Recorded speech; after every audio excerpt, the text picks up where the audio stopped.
The air in the room hung heavy with anticipation, as the flickering fluorescent lights overhead cast eerie shadows on the sterile walls.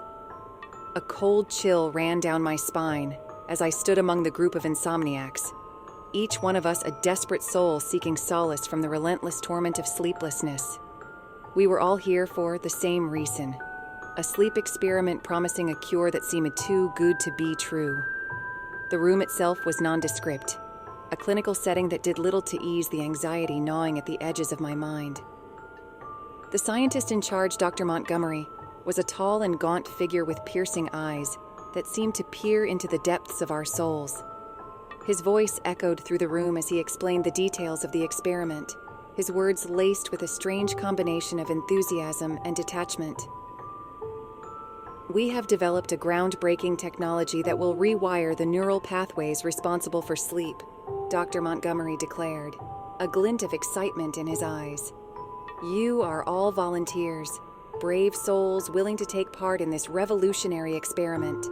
Rest assured, you will leave here cured of your insomnia." A murmur of relief rippled through the group, and I couldn't help but feel a spark of hope. The prospect of finally finding respite from the endless nights of tossing and turning was too tempting to resist.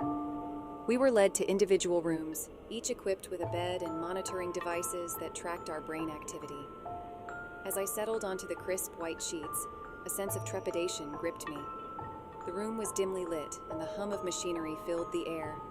Dr. Montgomery's parting words lingered in my mind. "Once the experiment begins, you may experience vivid dreams or sensations. Do not be alarmed.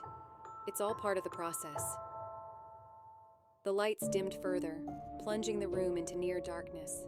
I closed my eyes, bracing myself for the unknown. The hum of the machinery intensified, drowning out the distant sounds of the outside world. I felt a subtle vibration beneath me, as if the bed itself was coming alive. Images began to flash in my mind, disjointed and surreal. I found myself standing in a desolate landscape, a twisted version of reality where shadows danced menacingly in the periphery. A pervasive sense of dread settled over me, and I tried to wake myself from this whacking nightmare. As I navigated the surreal dreamscape, I became acutely aware of a presence, something malevolent that lurked just beyond my line of sight. It taunted me, a spectral figure that flickered in and out of existence. Panic gripped me as I realized that I was not alone in this twisted dreamscape. The corridor seemed to close in on me, the walls pulsating with an otherworldly energy. I quickened my pace, desperation mounting with every step. The whispers grew louder, forming into twisted, mocking laughter. I wanted to scream, to escape the nightmare that had ensnared me, but my voice was swallowed by the void.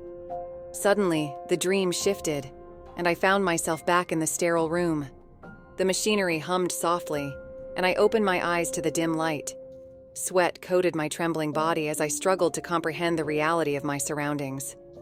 The vivid dreams had felt so real, so tangible, that the line between sleep and wakefulness blurred. As I stumbled out of the room, I noticed the other participants emerging, their faces etched with a mixture of confusion and fear. We exchanged silent glances, a shared acknowledgement of the surreal journey we had just undertaken. Dr. Montgomery appeared, his expression inscrutable. "Congratulations," he said, his tone betraying a hint of satisfaction. "You have successfully completed the first phase of the experiment. The cure for insomnia is within reach." Despite the promised cure, a lingering unease settled in my chest. The dreams had left an indelible mark on my psyche, a haunting reminder of the thin veil between the conscious and the unknown. The experiment had unleashed something within us, something that defied explanation. And as we stood there, a group of haunted souls bound by the pursuit of sleep, I couldn't shake the feeling that the true horror had only just begun.